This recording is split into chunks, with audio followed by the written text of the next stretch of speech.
Қазподкаст номер 15. Жаңа дем.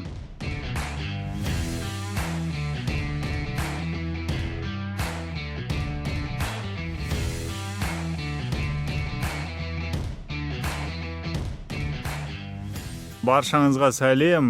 Байланыста Ильдар Құдайбергенов, қазақстандық кәсіби подкастер. Баяғы Қазподкаст, бірақтан жаңа дем. Осы жолы бұл подкасттың жаңарған, орысша айтқанда перезапуск дейді ғой, сондай қайтадан бастап жатырмын.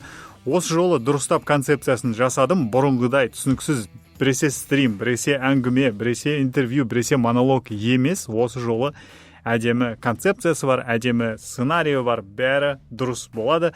Қызық болады. Жалпы болашақта да жазылуды ұмытпаңыздар. Өйткені егер сіз тыңдап отырсаңыз бұл подкастты, менің ойымша сіз Қазақстан подкастингін дамуын қалайсыз деп ойлаймын мен.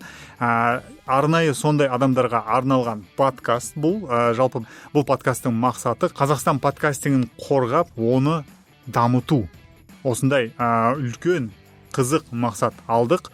Осы подкастта барлық жаңалықтарды айтамын. Осы жерде біз Қазақстан мен әлемдік подкастинг маңызды жаңалықтарын, оқиғаларын, идеялар мен лайфхактарды талдаймыз. Ал кеттік. Көп болыпты мен подкаст жазбай жүргеніме, сондықтан аз-маз қобалжу деген нәрсе бар қазір бойымда, бірақ жақын арада оның бәрі өтіп кетеді деген ойлаймын. Бүгін мен өте бір көтеріңкі көңіл күйде отырмын, өйткені мен өзіме қолайлы, өзіме ыңғайлы подкаст жазуға күшті бір жер таптым. Сол жерде жазып отырмын. Жалпы қалай сіздерге дыбыс ұнап отыр ма? Сіздер байқап отқаныңыздай андай жаңғырық деген нәрсе жоқ. Ешқандай жаңағы шу жоқ, шум-мум деген нәрселер жоқ. Бәрім әдемі. Хей деп айқайласаң да, үй деп ақырын сөйлесең де бәрі дұрыс. Бұл жер маған жақсы, өте ұнап отыр. Ол да бар. Содан кейін жалпы осы подкастқа дұрыстап концепция жасадым. Мен өзім жаңа консультация беремін ғой, подкасттың концепциясын жасау бойынша. Сол нәрсені мен өзімнің подкасттарыма әлі жасап үлгерген жоқ болатын, сондықтан жасап шықтым осы Қазподкастқа. Енді бүгін қазір тыңдап көресіздер жалпы концепцияның қалай шыққан. Егер ойларыңыз болса, кез келген жеріне, кез келген жаңалық, кез келген нәрсе, мен айтқан нәрсеге маған бір жерге пікір жазып қалдырып отырсаңыздар, мың алғыс. Маған жеке жазсаңыз болады. Біздің Қазподкаст деген телеграмда чат бар, сол жерге жазсаңыз болады, немесе Қазподкаст деген хэштег қойып жазсаңыздар болады. Өз еріктеріңіз. Сонымен қараңыз, бұл эпизод мынандай бөліктерден тұрады. Жаңалықтар деп аталады. Содан кейін мен комменттерге жауап беремін, бір ар жақ бер жақта жазған. Содан кейін подкастинг жаңалықтар деген бөлек қойдым. Оның ішінде Қазақстан және әлем жаңалықтары кіреді. Одан кейін бір лайфхак, немесе бір сабақ, немесе бір мәселені талқылаймыз. Мүмкін бір подкастерге қоңырау шалып, одан интервью алдыңыз мүмкін. Содан кейін Қазақстанда жарияланған жаңа подкасттар, егер көріп жатсаңыз, мархабат. Маған, егер сіз жаңа подкаст тауып алсаңыз, мен білмейтін біздің каталогымызда жоқ подкаст тауып алсаңыз жіберіңіз, ол жерде сол подкаст туралы айтатын боламыз. Оған қоса қазақстандық подкасттардың жаңа эпизодтары туралы сөйлесеміз. Одан кейін ең соңғы, былай айтқанда, Айдар бізде Қазақстан туралы басқа тілдегі подкасттардың эпизодтарын талдайтын боламыз. Демек ол қалай? Шетелде, көбінесе енді ағылшын тілінде бір подкаст бар, сол подкасттың ішінде Қазақстан туралы бірдеңке айтқан, немесе қазақстандық адамдар туралы бірдеңке айтқан. Сол эпизодтарға да аз-маз шолулар жасайтын боламыз. Меніңше бұл өте қызық және пайдалы болатын сияқты. Бір жалпы Қазақстан подкастингін, жалпы Қазақстанды бір әлемдік подкастингке қосатын нәрсе сияқты. Мен өзім әрдайым тыңдаймын сол нәрселерді. Қазақстан туралы басқа подкастерлер, басқа жаңағы бұқаралық ақпарат құралдары өз подкасттарында не деп жатыр, қалай айтып жатыр. Өте қызық ойлар тыңдасаңыз болады. Сонымен кеттік. Менің жеке жаңалықтарым. Жалпы айтқанда, міне 3-ші жылға кетіп баратыр. Мен толық тек қана подкастингпен айналсам, арасында сайттар жасаймын, бірақ бастапқы жұмысым ол осы подкасттан. Консультациялар бар, оқыту бар, редактурасы бар, тағысын басқа нәрселер. Мен әлі сол подкастингдемін. Бұйырса осы подкастингде бола берсем деймін. Өйткені бұл нәрсе маған ұнайды. Бұл нәрсе менің қолымнан келетін сияқты, вроде бы, как былай айтқанда. Содан кейін маған бұл нәрсемен айналысқан ұнайды. Өте ұнайды, күшті нәрсе, бұның тарихы бар, жақсы, бұл маған түсінікті. Мен өстіп адамдармен араласамын, басқа әлемдегі подкастерлермен, бір қызық темасы бар. Жалпы осындай нәрсе. Сол ары қарай бір жобалар жасаймын. Енді бұйырса осы подкаст менің басты подкастым болады. Бұрынғыдай как учиться емес, осы қаз подкаст менің басты подкастым айналады енді. Қалғандары осы қаз подкасттың айналасындағы подкасттар. Там қол тисе, уақыт болса, ыңғай келсе жасаймын деген подкасттарға айналады. Ал қаз подкаст бұйырса осы күннен, осы шығарылымнан бастап апта сайын шығып тұрады. Жазылып қойыңыздар, жіберіп алмаңыздар. Пікір жазыңыздар және әрине қолдаңыздар. Мен сіздерге болашақта алдыңғы эпизодтарда тек қана Каспи арқылы немесе жаңағы Patreon арқылы емес, одан да күшті инновациялық керемет дамыған қолдаудың сондай жолдарын көрсетемін. Әрине ол қолдау жолдарын сіздер өз подкасттарыңызға қосып алсаңыздар болады. Өте керемет нәрселер. Мен сіздерге шын айтамын. Мен осыдан бір жыл бұрын басталған бір жоба туралы айтып жатырмын. Адам Карри мен Дэйв Джонс жасап жатқан супер нәрсе, бірақ өкінішке орай Қазақстандағы подкаст тыңдайтын адамдар ол нәрсені әлі білмейді. Мен кездестірмедім әліге. Сондықтан сол нәрсені өзіміздің тыңдармандарымыздың арасында ақырындап тарата бастайық. Өте күшті нәрсе. Сонымен ендігі менің айтқым келіп отырған нәрсе ол құрылтай. 22 жылы біз құрылтайды ұйымдастырдық. Супер күшті өтті. Айым, гүлім, сәлем сендерге, қатысқан, қолдаған адамдарға көп рахмет. Енді жолдастар, алдыңғы жылғы нәрсені біз бір ай ма, 2 айдың ішінде тез жасай салдық. Zoom-ның ішінде әйтеуір бір студия тауып, адамдар тауып жасай салдық. Бірақ соның өзінде өте жақсы өтті, күшті өтті. Енді 23 жылғы құрылтайға ақырында дайындап бастайық. Осы подкастта біз енді құрылтай туралы да сөйлесетін боламыз. Қандай жаңалықтар бар, кім келеді, онлайн, офлайн. Әрине, мен офлайн жасағым келеді. Мен бұл құрылтай офлайн болғанын қалаймын. Алматы, Астана, Шымкент болсын, Қызылорда болсын, бәрібір офлайн жасасақ күшті болар еді. Мысалы, Каспийдің жағасына барып, неге жасамасқа, Осы жағын ойланайық, достар. Қалай жасауға кімнің ойы бар? Жылда Zoom-да жасай берген экономна, көп ақша құртпайсың, уақыт құртпайсың, бірақ одан былай айтқанда адамдар шаршайды ғой одан, Zoom-нан да мен кеше бір адаммен Zoom-да сөйлестім. В общем, жалпы Zoom-да ұмытып қалыппын қалай қолдану керек екенін, демонстрация экраны деген нәрсені әрең қостым.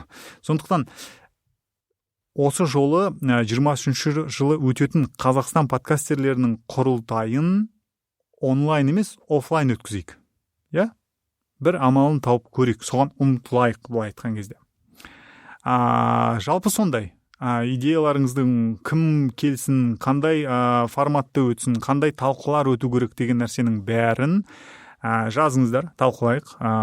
Сіздер даже аудио жазып жіберсеңіздер болады маған Телеграмға, мен барлық контактілерім осы эпизодтың сипаттамасында бар. Сол жерге аудио жазып жіберіңіз. Осы эпизодтардан мен сіздерге жауап берем барлығына. Сол, құрылтай туралы әзірге менің айтарым осы. Ары қарай жүретін болсақ, ол подкастинг негіздері деген қазақ тіліндегі алғашқы, тұңғыш, жалғыз дара жалпы подкастинг үйрететін подкастинг негіздері деген курс туралы да айтатын болам.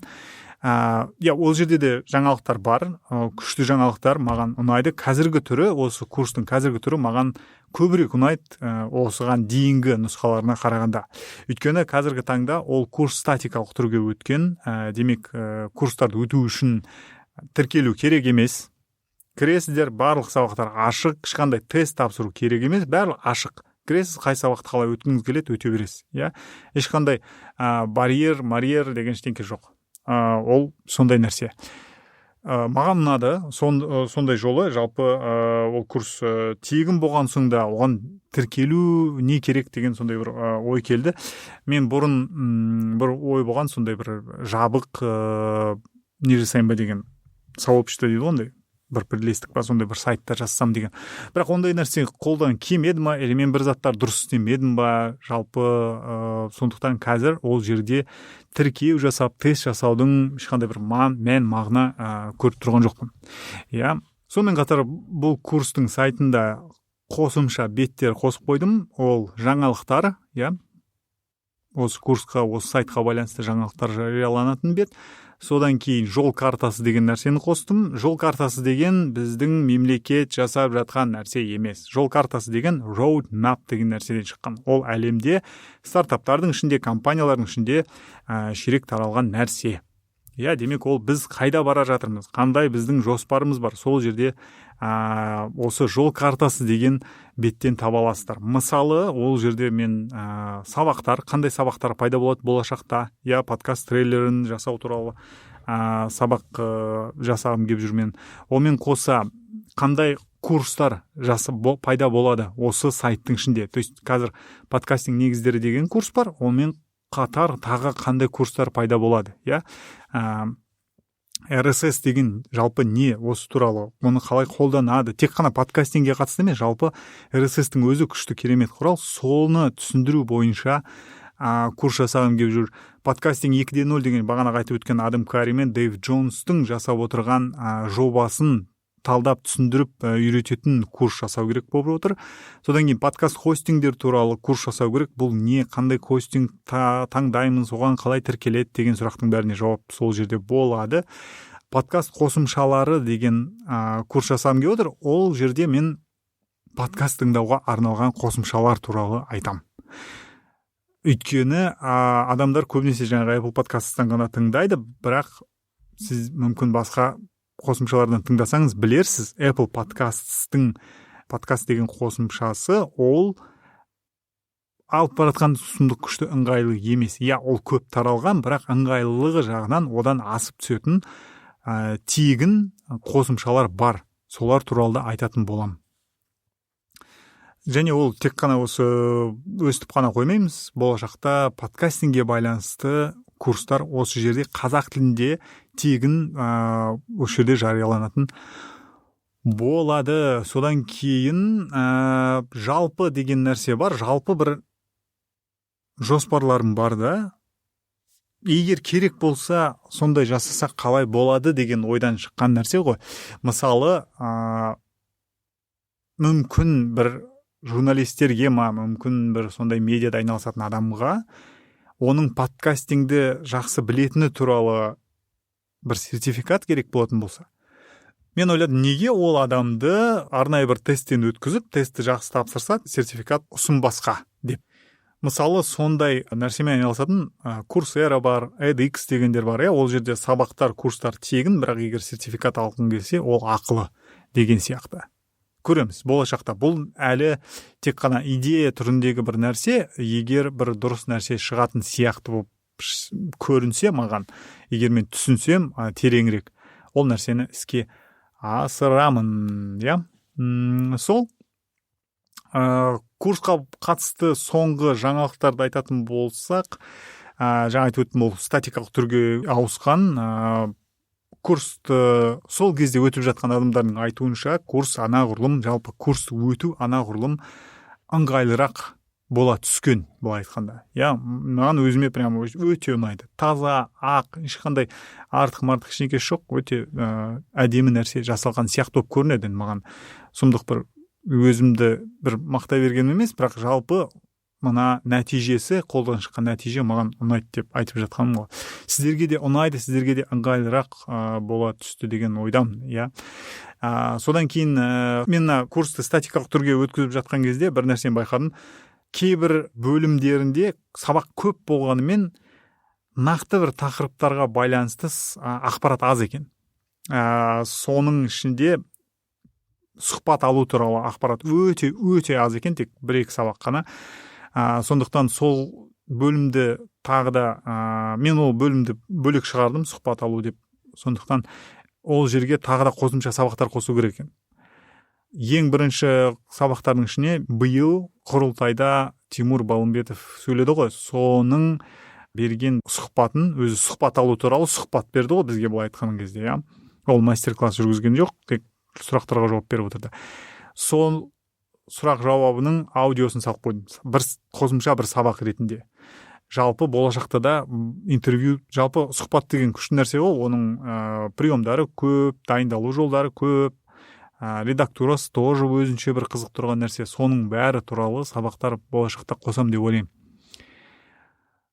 Оған қоса менен адамдар подкаст жасау бойынша консультация алған кезде өте көп қоятын сұрақтарының бірі подкаст эпизодының ұзақтығы деген жаңа сабақ жариялап қойдым. Сол жерде мен эпизодтың ұзақтығы жайында не ойлаймын, соның барлығын сол жерге жазып қойдым.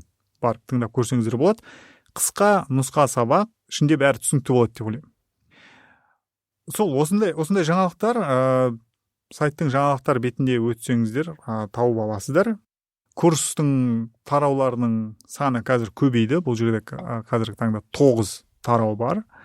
Мен ойлаймын, болашақта бұл тараулар саны көбейе түседі деп. Сол, жалпы бұл курсқа қатысты жаңалықтар осы. Мен бір артынан бір келе жатқандай қазір тез асығып жатырмын, бірақ ендігі эпизодтарда кішкене былай жинақы асықпай дұрыстап түсіндіріп айтатын болам. Енді ары қарай айтатын болсам, мен тағы бір сайтым бар, ол Қазақстан подкасттары деген, мен қазақстандық подкасттарды жинайтын сайт. Ол бұрын Орта Азиялық подкасттарды жинайтын, бірақ мен түсінгенім, ол тым көп, түсініксіз, сондай бір шатастыратын нәрсеге айналып кетті. Сондықтан тек қана қазақстандық подкасттар, тек қана қазақ тілінде ғана болады бұл жоба деп шештім. Демек, кез келген тілдегі подкасттар жариялана береді, бірақ біз аудиториямен қазақ тілінде жазамыз, қазақ тілінде сөйлесеміз, бұл айтқанда. То есть телеграмма, твиттері барлығы тек қазақ тілінде жүргізілетін болады. Оған қоса, мен бұл сайтқа қазір бір керемет 2 нәрсе жасап қойдым, прям өзіме қатты ұнады нәтижелері. Біріншісі ол телеграм-канал, подкаст индекс деген телеграм-каналға кірсеңіздер, сіздер осы сайтта жарияланып жатқан Қазақстан подкасттарының жаңа эпизодтары сіздің телеграмыңызға кеп тұрады. Сілтемені басасыз, ашылады, аудиосын тыңдай берсеңіздер болады. Кез келген, демек, қазір сізге барлық подкасттарға, қазақстандық подкасттарды егер тыңдап жүргіңіз келсе, бәріне жазылу міндетті емес, тек жаңағы телеграм-каналға жазылып қойыңыз, ары қарай жаңа жарияланған эпизодтарды алып отырасыз. Тура сондай, екінші жаңалық деп отқаным, тура сондай жұмысты жасайтын Twitter аккаунт жасап қойдым. Қазподкаст деген Twitter аккаунтқа жазылсаңыз, Қазақстан подкасттарының соңғы немесе жаңа эпизодтары сол жерге де жарияланып тұрады. Бұл қызметке қатысты мен жоспарларым бар, бірақ әлі оны істеуге уақыт аз немесе жоқ шығар. Сондықтан әзірге осындай болып тұрсын. Мен апта сайын тапқан жаңа подкасттарды қосып тұруға тырысам. Менің санауымша Қазақстанда шамамен бір 200-300 подкаст болу керек. Тек қазақстандық деген подкасттар. Соның барлығын жинап, сол жерге салып қойсақ, жақсы бір не болатын сияқты, бір база. Бұл болашақта болатын нәрсе. Бұйырса, бұны жасайтын боламыз. Жалпы жобаларға байланысты жаңалықтар осындай. Қысқа уақыт ішінде көп ақпарат беріп берген сияқты болып көрініп тұр, бірақ жалпы енді сіздер хабардарсыздар. Елдар не істеп жүр? Мына жобалар не болып жатыр? Қазақстан подкастингінде қандай нәрселер болып жатқан бәрін біліп жүретін боламыз. Мен ойлаймын, болашақта жаңалықтар бұдан да қызығырақ бола түседі деп, жеке-жеке подкасттарға жаңалықтар жазамыз ба, сөйтіп жасайтын боламыз. Өткен жазда мен Алматыға барып келдім. Алматыға барғанда 2 подкастқа шақырды мені қонақ ретінде. Біріншісі Нұрмаханның админ аноны, одан кейін ертен.kz деген сайттың анатомия стартапа деген подкасты бар. Сол жерге шақырды. Ол жерде подкастинг туралы сөйлестік. Нұрмаханның каналында жарияланған эпизодтың астына бірнеше адам маған комменттер жазып кетті. Жалпы, ішінде маған жазылғаны бар, сол эпизодқа байланысты жазылғаны бар. Соның кейбіреулеріне мен осы подкастта жауап бергім келіп отыр. Егер сол кісілер естіп отырса, талқыны ары қарай жалғастыруға мен дайынмын. Әрине, мен сіздердің комменттеріңізді түсінемін, и соған қазір жауап берем. Былай айтқанда, мен мән берген бірінші пікір ол Шындәулет Нұрлыбай деген кісі былай жазыпты. Тақырыбын көріп ойлағам, журналистер сияқтыларға арналған ба деп, өзіме идея берді. Керемет депті. Нұрдәулет, көп сізге рахмет. Вау, мен ақын болып барадым. Күшті нәрсе жазып кеткен. Неге маған ұнады, неге мен бұл комментті бөлек алып қойдым? Өйткені көп адамдар подкаст бастаған кезде ойлайды екен, немесе жалпы подкаст дегенді ойлайды екен, ол журналистерге тиесілі нәрсе, ол журналистика деп. Достар, мәселе мынандай. Мен айтып келе жатқандай, подкастинг бұл құрал. Подкастинг бұл жанр емес. Демек, құрал ол ортақ құрал. Бұл журналистикаға ғана тән құрал емес. Подкаст бастау үшін журналист болу міндетті емес.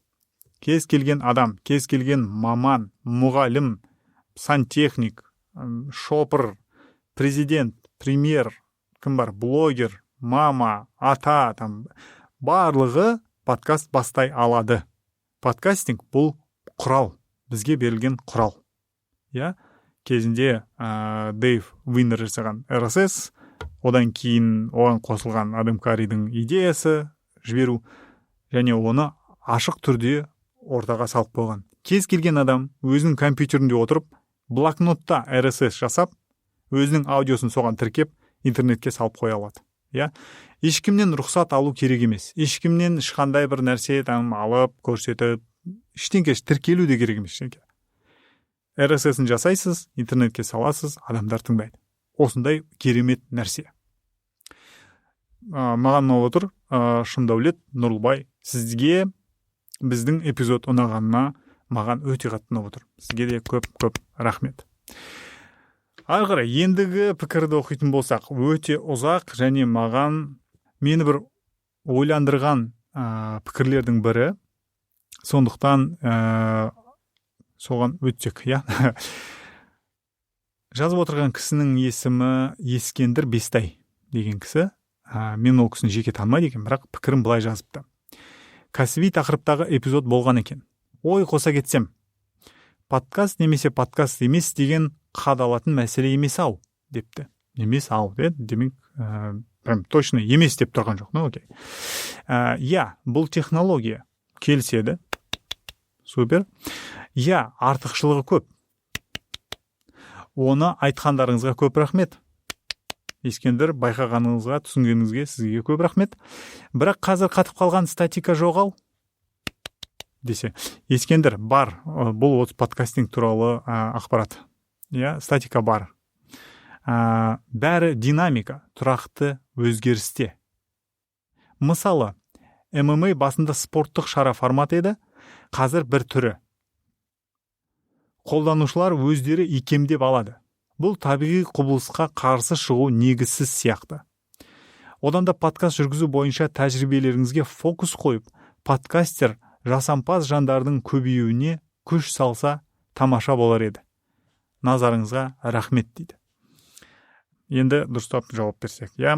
ММА мен подкастингді салыстырған қаншалықты орынды екені менің күмәнім бар орындылығына. ММА ол өзінше басқа нәрсе, подкастинг ол өзінше басқа нәрсе. Сіз айтасыз, статика жоқ деп.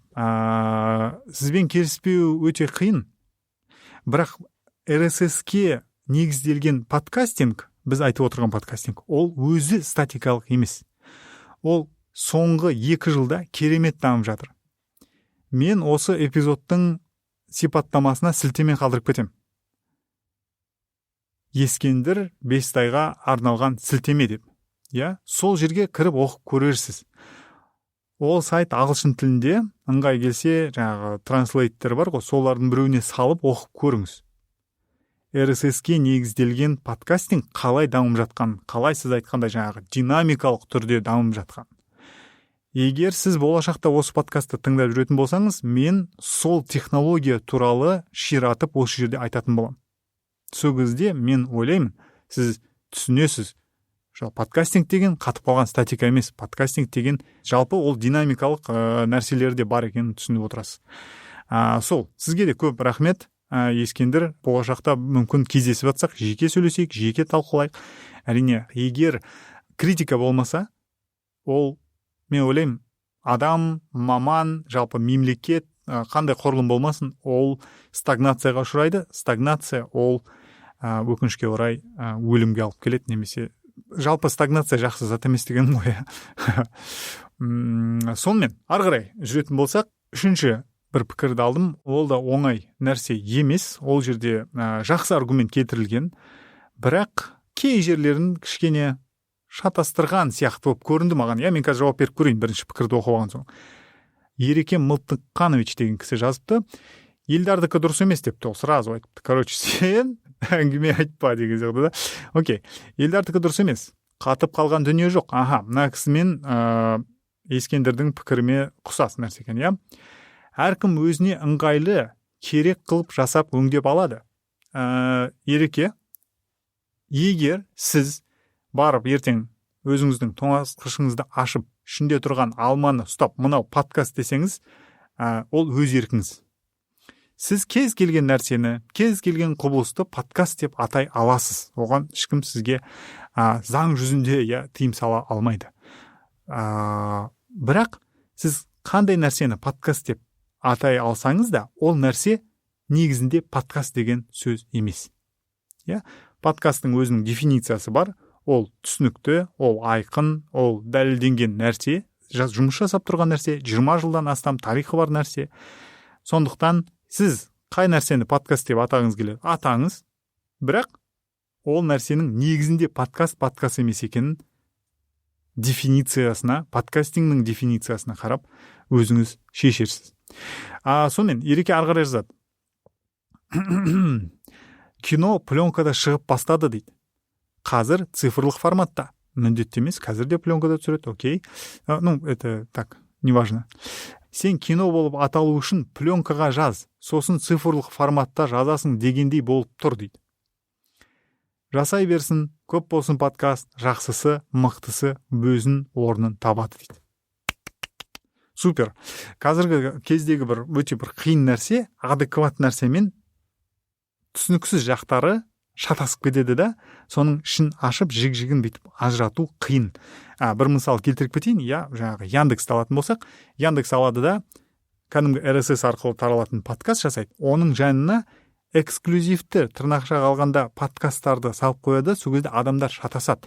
Міне Яндексті менің мысалы осы қас подкаст тұрады, соның жанында тағы бір подкаст тұр. Бірақ ол екінші подкасттың RSS-і жоқ. Бірақ адамдар ойлайды, мынау да подкаст, демек мынау да подкаст деп ойлайды. Ол екінші подкасттың RSS жоқ. Ол подкаст емес былай айтқанда, Сондай кішкене шатастырулар бар. Мына жерде де сондай жақсы ойлар бар. Соның жанында бір мына кино туралы нәрсені қосыпты. Ереке, сізге жауап мынандай. Кино мен подкастингді салыстыру қазіргі таңда қате түсінудің бір деңгейін көрсетіп тұрған сияқты. Былай алғанда кино бір формат және жанр дегенге жақынырақ қой. Кино деген ол ақпаратты тарату жол емес.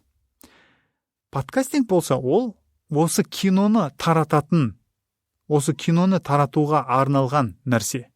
Түсінесіз ба? Біз киноны алып подкастинг арқылы тарата аламыз. Сол кезде кино жанрға айналады да, ал ол жалпы өзі осындай подкаст бола алады. Демек там кинолар жиналған подкаст. Мүмкін жасақ қоюға да болатын шығар, қазақстандық бір деректі фильмдерді жинайық та, кино деген айдарда жарияланатын подкаст жасақ қоюға болады. Ол бірінші. Екіншіден, егер бұл нәрсені қоя тұрып ары қарай сөйлесетін болсақ, кинода мен мән беретін нәрсе ол сурет, жылжып бара жатқан сурет, видео, бейне былай айтқанда. Содан кейін аудиосы. Осы нәрселер маңызды. Сценарий бар, ол былай да бар нәрсе. Демек, кинодағы бастысы ол бейне мен аудио, ал подкастингте бастысы ол сол аудионы алу жолы. Тыңдарман немесе көрермен, мен есіңізге түсіріп өтейін, видеода подкаст бола алады. Сондықтан тыңдарман не көрермен сол подкастты қалай алды, ол подкаст оған қалай жетті, сол маңызды. Бұл процесс, бұл технология, сол медиа файлдарды тарату жолы, былай айтқанда.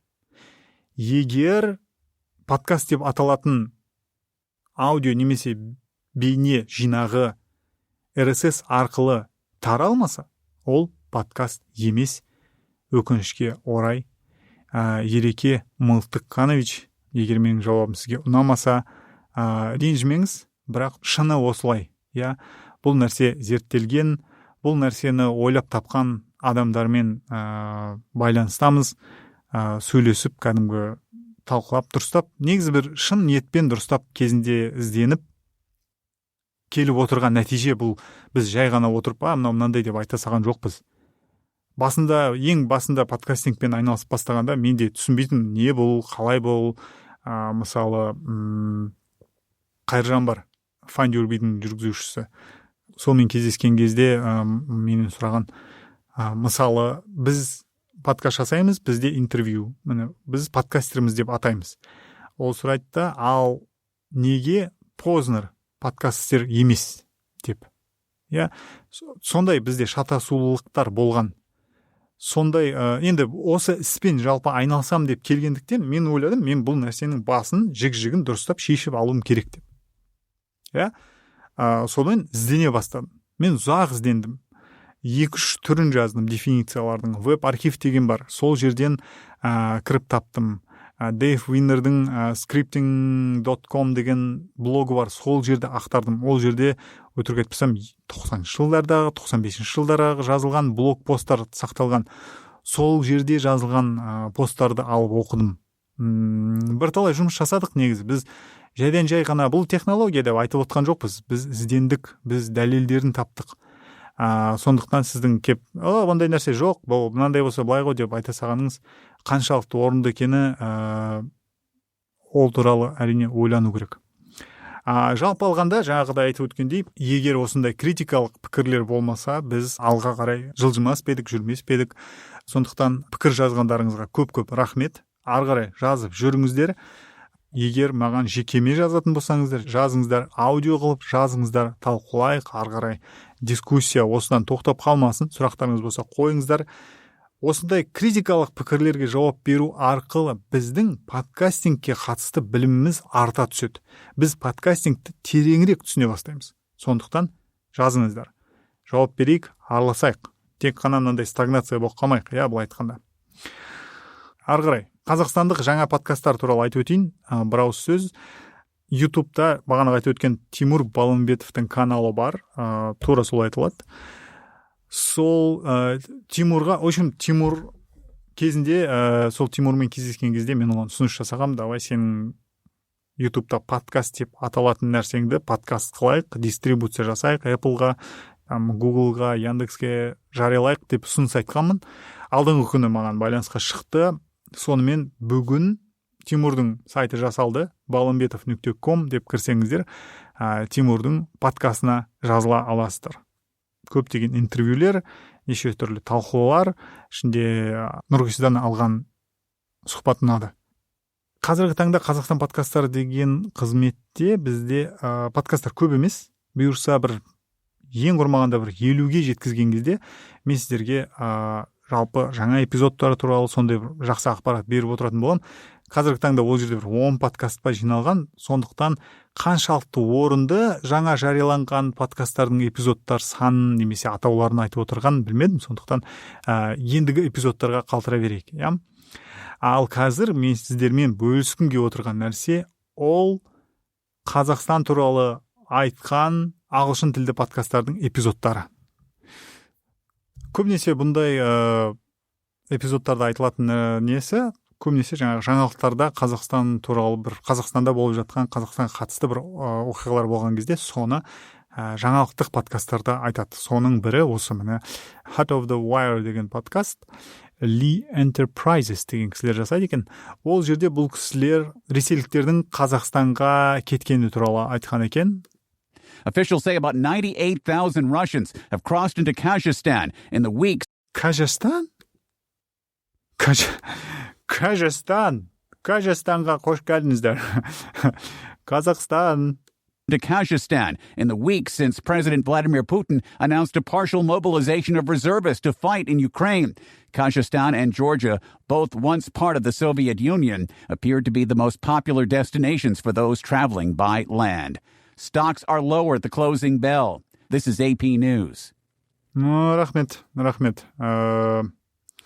Kazakhstan депті. Осындай қызық мысал сіз білдіңіз ба? Бізде Kazakhstan дейтін. Қазақстан деп айтпай ма? Соңғы жаңалықтар көбісі сол папа келді ғой.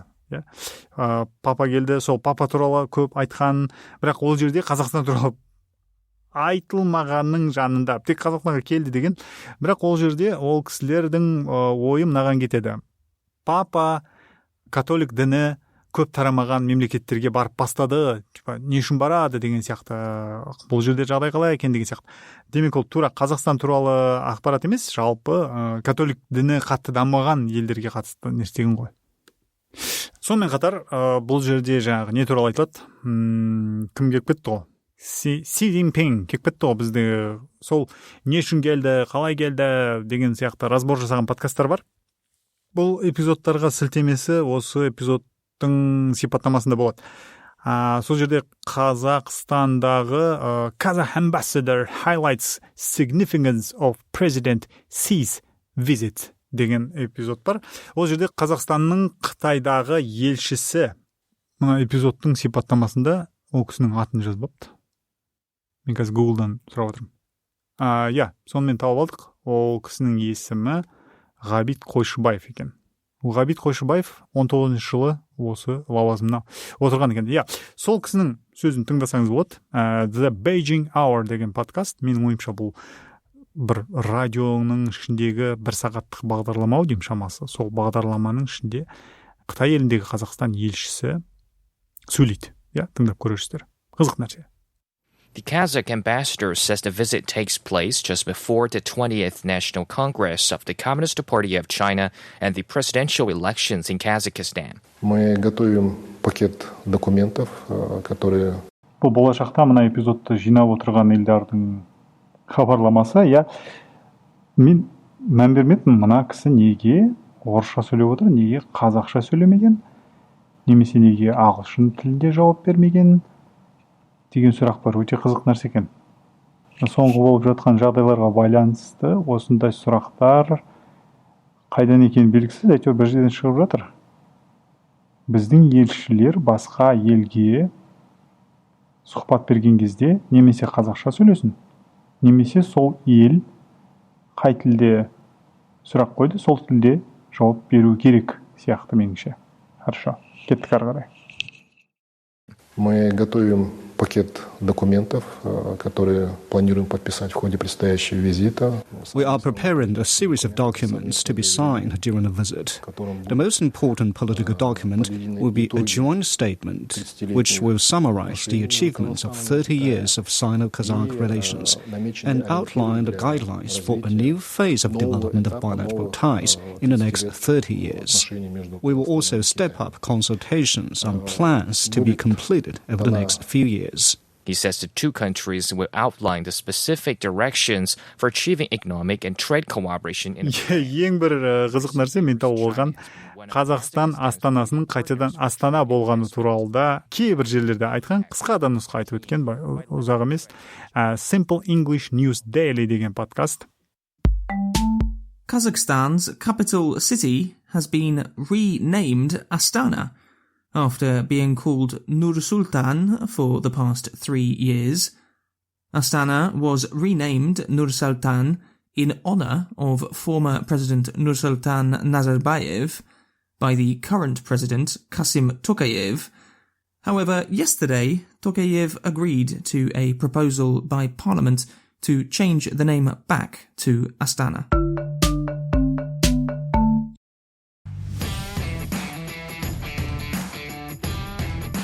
Мен мына нәрсені жазып отырғаныма 1 сағат болды. әлі барып тазалау керек, ішіне жаңағы аудионың бәрін қосу керек дегендей жұмыстар көп. Өзіме өте қатты ұнап отыр. Сол байланыста болайық. Қазподкастқа жазылып қоюды ұмытпаңыздар. Ендігі аптада кездескенше, байқағаныңыздай бұл жерде мен басқа жерлерде Instagram, Twitter, Telegramда жазбайтын ақпараттармен бөлісемін.